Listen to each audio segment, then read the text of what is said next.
Sir, मी राणीचा writer व्हायला तयार आहे. हो, पण हे आधी मला इन्फॉर्म करावं लागेल. इन्फॉर्म करायची गरज नाही सर. मी सगळी परमिशन घेऊन आलोय.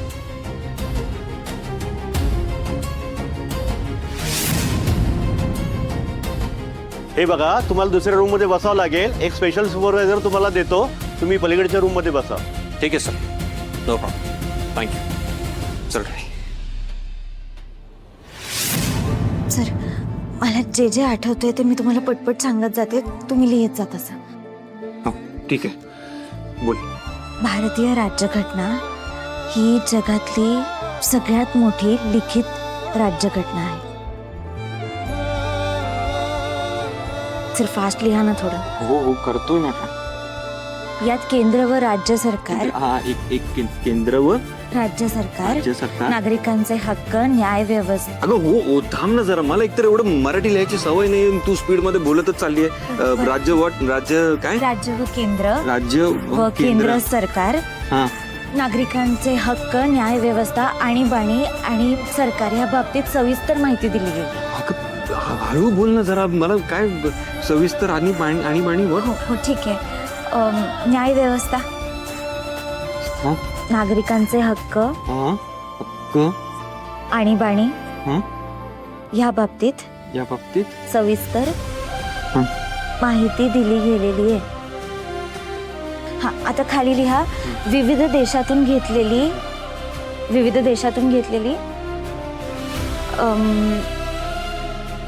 वैशिष्ट्ये. यामुळे भारतीय राज्यघटना विविध कल्पनांचा सुंदर संगम बनलेली आहे. अगं राणी हळू सांग ना. मी तुला 2 वेळा बोललो ऑलरेडी. हळू सांग ना. मला नाहीये सवय असं मराठीत फास्ट लिहायची. बरं बरं सर, मी सांगते हळू. आता भांडायची वेळ आहे का? आपण पेपर संपवूया ना. ठीक आहे बोल. यामुळे भारतीय हा राज्यघटना. आता पटकन एवढंच हळूहळू कसं सांगते. थोडं फास्ट सांग ना. हळू बोलत तर एकदमच हळू सांगायला लागेल. बोल पटकन. यामुळे भारतीय राज्यघटना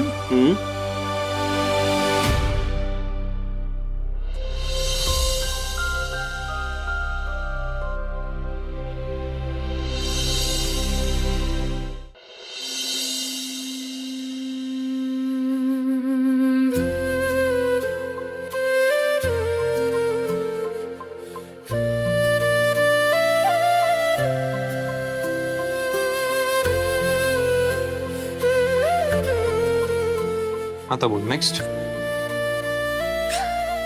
ते काय झालं? थांबलीस का? अहो ते एका प्रश्नावर अडले. म्हणजे केस स्टडीचा प्रश्न आहे. तर असं आहे की बायकोने नवऱ्यावरती केस केली आहे आणि तिला डिवोर्स हवाय. आणि नवऱ्याचं असं म्हणणं आहे की आता त्याचं मन परिवर्तन झालंय, त्याला डिवोर्स नको. पण बायकोचा ह्याच्यावरती विश्वासच बसत नाही आणि मला नवऱ्याच्या बाजूने डिफेन्स करायचंय. काय करू हे कळतच नाही. थोडं ट्रिकी तर आहे. असू दे, मी उत्तर सांगते, तुम्ही लिहा. हो बोल. विश्वास ही नात्यामधली सगळ्यात महत्वाची गोष्ट आहे. एखाद्या नात्यामध्ये जर विश्वासच नसेल तर ते नातं टिकूच शकत नाही. मग ते नातं कुठलंही असू देत. म्हणजे नवरा बायकोचं असू देत किंवा बाप लेकीचं किंवा कोणतंही अजून दुसरं.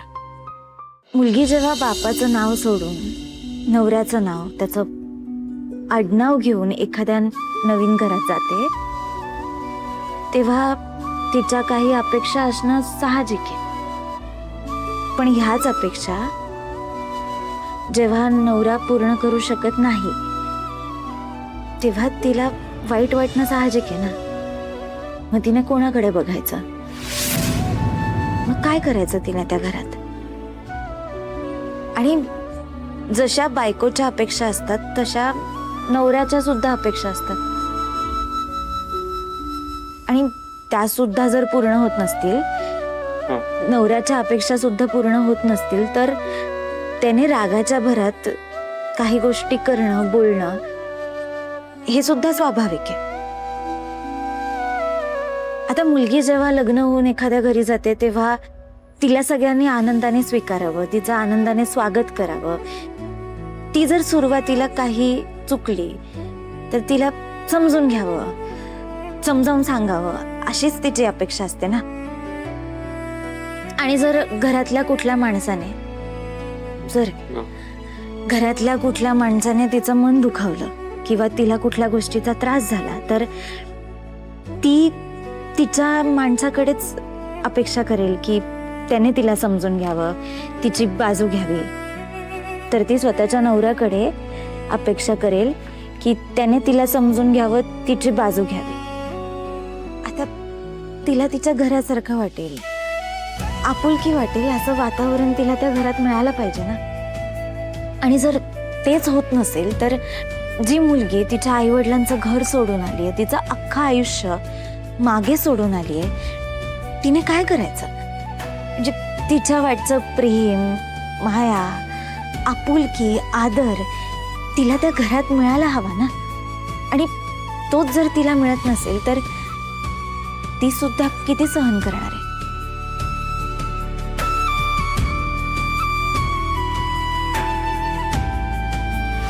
ही जागा आहे तुझी. माझ्या बेडरूम मध्ये झोपायला माझी कोणी नाहीयेस तू.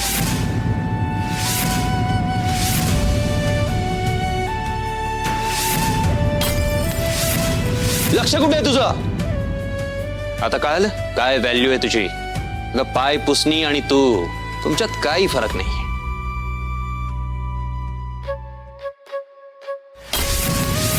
हा, आता लिहा ना.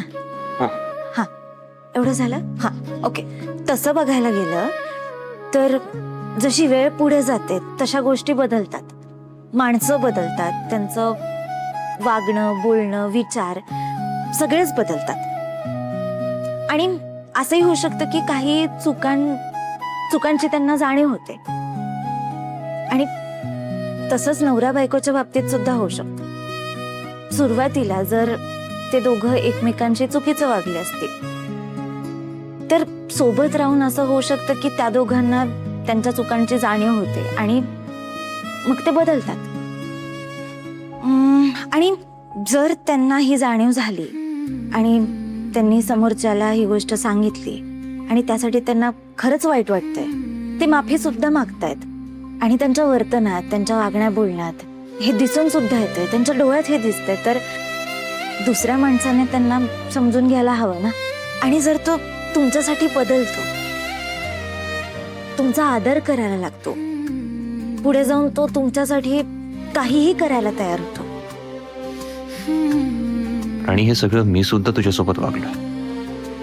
मी खूपच वियर्ड रिॲक्ट करायचं असं वाटतंय आता. एखादा नवरा त्याच्या बायकोच्या स्वप्नांसाठी झटायला लागतो. तिच्या चेहऱ्यावरती हसू यायला पाहिजे म्हणून धडपड करायला लागतो.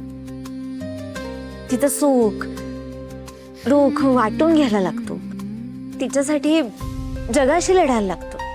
आणि असा नवरा, असा जोडीदार जिच्या नशिबात असतो, ती मुलगी जगातली सगळ्यात आनंदी मुलगी असते. तिला त्या माणसापेक्षा चांगला नवरा कधी शोधून सुद्धा सापडणार नाही असं असतं. पुढे जाऊन प्रत्येक बाईला ह्या सगळ्याच गोष्टींची गरज असते. आधी तो चुकीचा वागला पण आता तो सुधारतोय हे बघून जरी त्या बाईनं डिवोर्स घेतला तर तिने चूक केली असं तिला वाटायला नको. जशी एक संधी प्रत्येकालाच मिळते तशी नवऱ्याला सुद्धा मिळायला हवी. नवऱ्याला सुद्धा सुधरायला, मनातलं बोलायला वेळ द्यायला हवा. आणि त्याचं मन बाईला सुद्धा वाचायला जमलं पाहिजे. त्याचं दुःख तिने सुद्धा गोंजारलं पाहिजे. त्याचा आनंद तिने आनंदाने साजरा केला पाहिजे.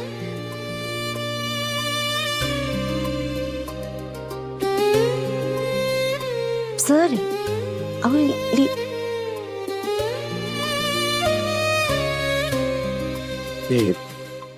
ते सगळं तू मी जे काही चुकीचं वागलो तुझ्याशी सुरुवातीला त्यावरून बोलतेस ना? हो नाही सर, हे बघा, तुम्ही आधी जे काही वागलात ते मी अजिबात मनात ठेवलेलं नाही. ते विसरून गेले. आणि आता माझा पूर्ण विश्वास बसलाय की तुम्ही बदलले आहात. तुम्ही या हुकमाच्या राणीसाठी बदलले आहात. राणी, I know I was wrong, but माझ्यात आता खूप चेंजेस झालेत. मी आता तुला हवं तसंच जगणार आहे, तुझ्या सगळ्या इच्छा पूर्ण करणार आहे. मी तुला त्रास नाही देणार. मी आता फक्त प्रेम देणार आहे तुला.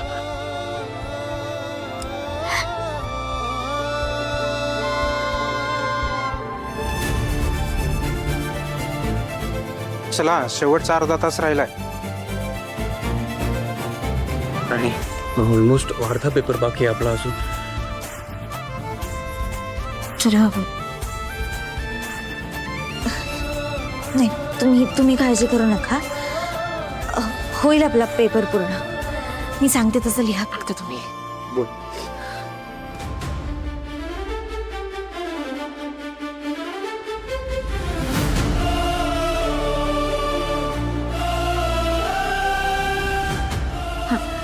Sir supplement. आणि ओकेस ना तू? हो ठीक आहे, तुम्ही लिहा.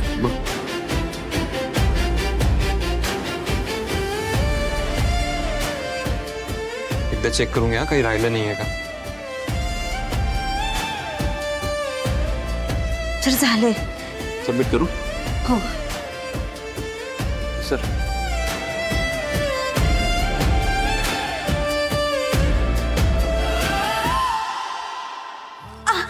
आणि हळू. काय झालं? सावकाश सावकाश.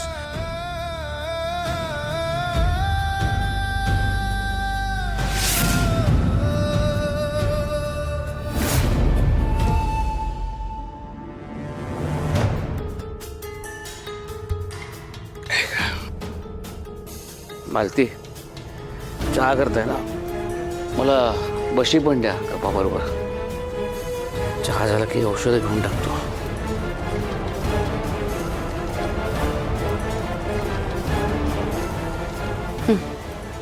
ठीक आहे. बशी कुठे आहे? मी तुम्हाला बशी पण सांगितली होती ना. बशी? हो का? नाही, मी ऐकलं नाही. आणते. द्या.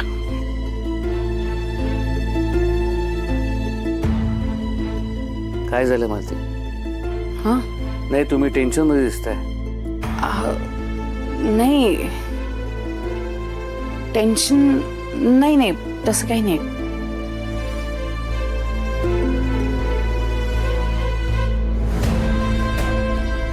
काय झालं मालती? हां? मी घरी आलो ते तुम्हाला आवडलं नाही का? काय बोलताय तुम्ही?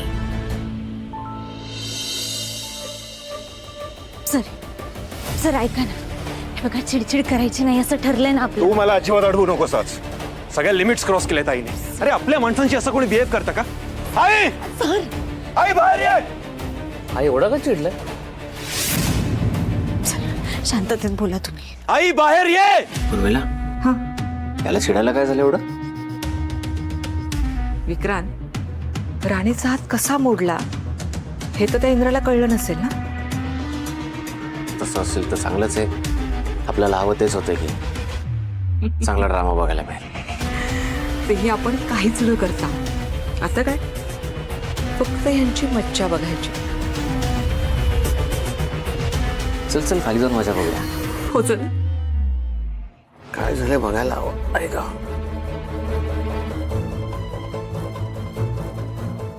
आई काय झालं असेल? इंद्र दादा इतका का भडकलाय? काहीच कळायला मार्ग नाही रे.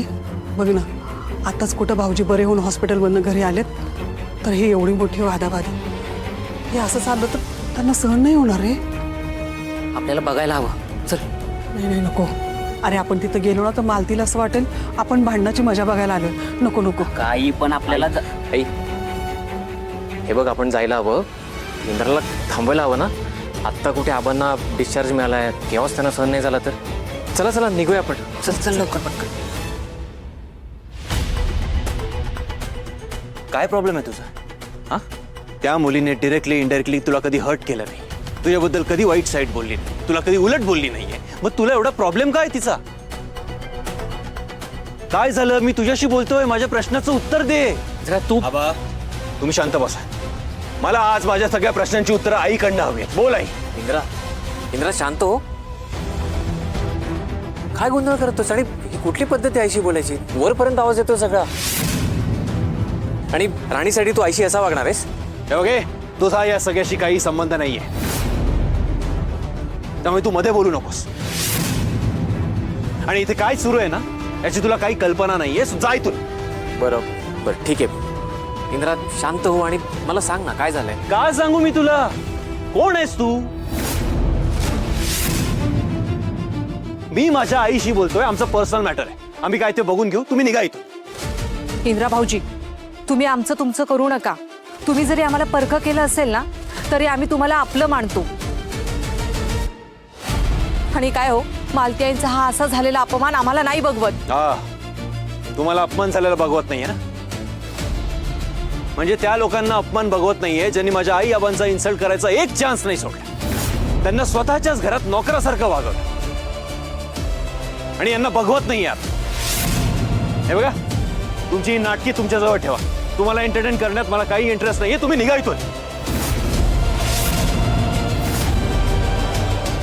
इंद्रा तू बास झालं.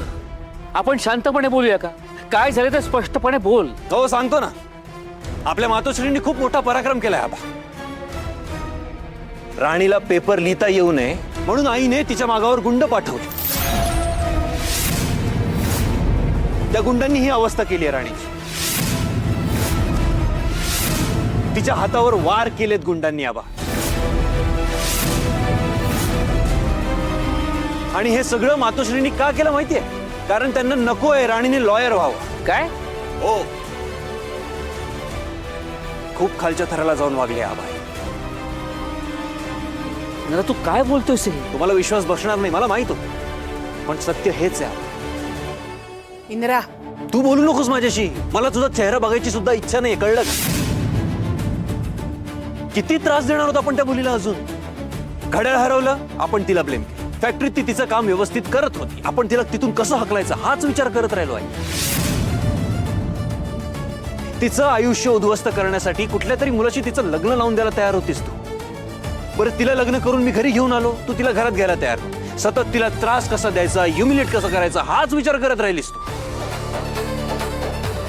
मी तिच्याशी व्यवस्थित बिहेव करू नये म्हणून माझे कान भरत राहिलीस आणि मीही मूर्खासारखं तुझं ऐकत राहिलो. एवढं सगळं होऊन सुद्धा तिने एका शब्दाने कधी तुला उलट उत्तर दिलं नाही. तू अशी कधीच वाईट वागली नाही. तुला डिरेक्टली इनडायरेक्टली कधीच हर्ट केलं नाही तिने. आणि तू काय केलंस? तिला मारण्यासाठी गुंड पाठवलेस तिच्या मागे. सिरियसली? तू म्हणतेस ना माझ्या इंद्रामध्ये खूप जीव आहे, खूप जीव आहे. अगं तोच जीव कितीतरी वेळा राणीनेच वाचवला आई. आपलं घर वाचवण्यासाठी इतके एफर्ट्स घेतले तिने. हा नालायक माणूस इथे विचारायला आलाय काय झालं काय नाही ते. याने आपल्याला आपल्या घरातनं बाहेर काढलं तेव्हा आपण राणीच्या वस्तीत जाऊन राहिलो. त्या वस्तीतल्या लोकांनी आपल्याला हेल्प केली कारण राणी तिथे राहायची. राणीने नेहमी आपल्या चांगल्याचाच विचार केला आहे. आणि आपण काय केलं बदल्यात आपण फक्त रिव्हेंज घेण्याच्या वार्ता करत राहिलो, तिला त्रास देत राहिलो. कधी तुला असं फील नाही झालं आई? वाटतं ना आपल्या माणसाला कधीतरी असं की आपण काहीतरी चुकीचं करतोय, काहीतरी गडबड होते आपल्या हातून. कधी तुला असं वाटलंच नाही? तू पूर्णपणे चुकीची आहेस आई. नाही, मी तुला आज जाब विचारणार आहे. तू राणीची अशी का वागतेस? का तिला इतकं पाण्यात बघतेस? का तिचा इतका तिरस्कार करतेस? बोल ना. भाऊजी बास झालं. एकाच बाजूने बोलून तुम्ही मालत्यांचा असा अपमान करू नका. शांत बसा. एक शब्द बोलायचा नाहीये तुम्ही. मी माझ्या आईशी बोलतोय आणि आज फक्त मी बोलणार आणि माझ्या आईला ऐकावंच लागेल. इंद्रा बरोबर बोलतोय. यांना ऐकून घ्यावंच लागेल आज. आबा ऐका ना, बास झाला आता. शांत व्हा बघू, काही बोलू नका. आज झाला तेवढा तमाशा, आता बास झाला. आता ना मलाच ऐकवत नाहीये हे सगळं. थांबा तुम्ही. आणि इतके दिवस तुला आई जे ऐकवत होती ते तुला ऐकायला आवडत होतं का? चांगलं वाटत होतं तुला? नाही ना? मग समोरच्याला कारण नसताना ह्युमिलेट केल्यावर कसं फील होतं हे आता आईला कळायलाच पाहिजे. खूप टॉलरेट केलेस तू आईला. मी सुद्धा काय वेगळं केलंय? मी पण खूप त्रास दिलाय तुला. पण ऍटलीस्ट मला आता रिअलाइज झालंय की मी चुकीचा होतो, मला माझी चूक कळली आहे. तशी आईला स्वतःची चूक कधी कळणार आहे? नाही कळणार मला माझी चूक कधीच. मुळात मी चुकलीये असं मला कधीच वाटणार नाही, कारण मी काही चुकीचं वागलेच नाहीये. वा, मालती बास, मी काय वागलात हे तुमच्या लक्षात येते का? आता तरी तुम्ही स्वतःची चूक मान्य करणार आहात की नाही? यांना राणी कधी कळणारच नाहीये. मला नाही, तुम्हाला कळली नाहीये ती. ही जशी दाखवते ना तशी अजिबात नाहीये. तुम्हाला अजून हिचा खरा चेहरा कळला नाहीये. त्यामुळे तुमच्या तोंडून हिचे गोडवे ऐकण्यात मला जराही इंटरेस्ट नाही. तुम्ही हिच्या नाटकी चेहऱ्याला बोलला असाल, पण मी अजिबात बोलणार नाही. मला हिचं वागणं बोलणं कधी आवडलं नाही आणि कधी आवडणार सुद्धा नाही. माझ्यासाठी ही वस्तीतल्या एका कामगाराची पोरगी आहे, जिची आपल्याशी कधीच बरोबरी होऊ शकत नाही. आणि इंद्रा, आता एक गोष्ट मी अगदी ठामपणे सांगते सगळ्यांसमोर, त्या भिकारड्या पोरीनं वकील झालेलं मला नकोय. का नकोय? का नकोय का? ती वकील झाल्यावरती आपल्याला आपलं घर मिळवून देणार आहे, आपली फॅक्टरी मिळवून देणार आहे का? तेही नकोय तुम्हाला? मग ती वकील होण्यासाठी जर मेहनत घेत असेल तर आपण तिच्या पाठीशी उभं राहायला नको? आपल्याच घरात जायचंय ना आपल्याला, आपलीच फॅक्टरी आपल्याला परत मिळवायची ना.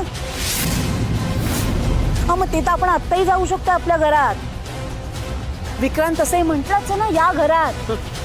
मग हिनी मोठेपणा करून दाखवायची वाट का पाहायची?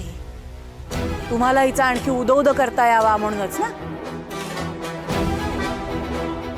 आबा, काकी बरोबर बोलतायत. तुम्ही सगळ्यांनी राणीला उगाच डोक्यावरती घेतले, उगाच तिला पाठीशी घालताय. नाहीतर काय, हिच्या सारख्यांना आपण डोक्यावर बसवलं ना तर आपल्याच डोक्याला ताप होणार आहे. ही काय म्हणते मालती आई, आपण पुन्हा सगळेजण असं छान एकत्र येऊयात ना. आबा प्लीज या ना हो घरी. बघा, काय गरज आहे वकील व्हायची? हा, पण नाही, हिला ना मोठेपणा मिळवायचा आहे. वकील होऊन सगळ्यांच्या नजरेत ना चांगलं म्हणून मिरवायचंय. त्यासाठी चाललंय सगळं, दुसरं काही नाही. आत्ता तिचा हा तोरा आहे, पुढे जाऊन वकील झाल्यावर तर काही विचारायलाच नको. आत्ताच ही स्वतःला हुकुमाची राणी समजते. एकदा का वकील झाली की आपल्या सगळ्यांना हिचा हुकूम ऐकावा लागेल. हे का कळत नाहीये तुम्हाला? हो, तू काय कर ना, तिच्याकडे बघण्याचा पॉइंट ऑफ व्ह्यू कधी चेंज करूच नकोस. ज्या लोकांनी डिसरिस्पेक्ट करून आपल्याला हाकलून लावलं आपल्याच घरात, त्यांच्यासोबत राहायला तू तयार आहेस, पण सन्मानाने त्या घरात परत जायला तू तयार नाही. कारण तुला माहितीये हे फक्त राणी करून दाखवू शकते. राणी काही करू शकत नाही इंद्रा. उगाच नसत्या भ्रमात राहू नकोस. या मुलीची कौतुक करून घेण्याची लायकी नाहीये आणि हे तुला लवकरच कळेल. आई इनफ यार, मला ना नेहमी असं वाटायचं की तुला कधीतरी रिअलाइज होईल की तू चुकीची आहे, पण नाही, तुला काही फरकच पडत नाही. पण आबा, हे असंच जर चालू असणार आहे ना तर मी आईसोबत कधीही राहू शकत नाही. इंद्रा,